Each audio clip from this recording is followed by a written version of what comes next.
Memasuki masa panen raya kopi Robusta di Oku Selatan yang diprediksi pada akhir Maret mendatang, membuat petani khawatir harga akan turun. Saat harga kopi masih relatif tinggi dibandingkan tahun sebelumnya, yang di tingkat petani pada kisaran Rp39 sampai Rp40.000 per kilogramnya. Harga itu tertinggi setelah sebelumnya anjlok.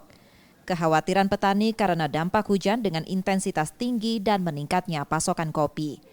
Menurut petani, hasil panen tahun ini diprediksi meningkat dibandingkan tahun sebelumnya, meski dibayangi cuaca ekstrim yang mengancam rontok biji sebelum panen.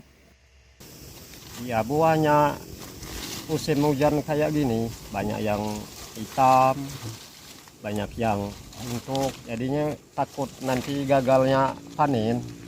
Iya, karena sekarang kan pupuk mahal, jadi keluhan petani itu untuk menahan buah kan dipupuk. Kemarin itu hasil itu sedikit, jadi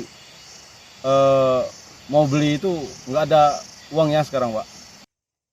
Oku Selatan merupakan salah satu pemasok biji kopi terbesar di Sumatera Selatan dengan luas lahan mencapai 80.000 hektar yang tersebar di semua kecamatan. Setia Budi, Kompas TV, Ogan Kombring Ulu Selatan, Sumatera Selatan.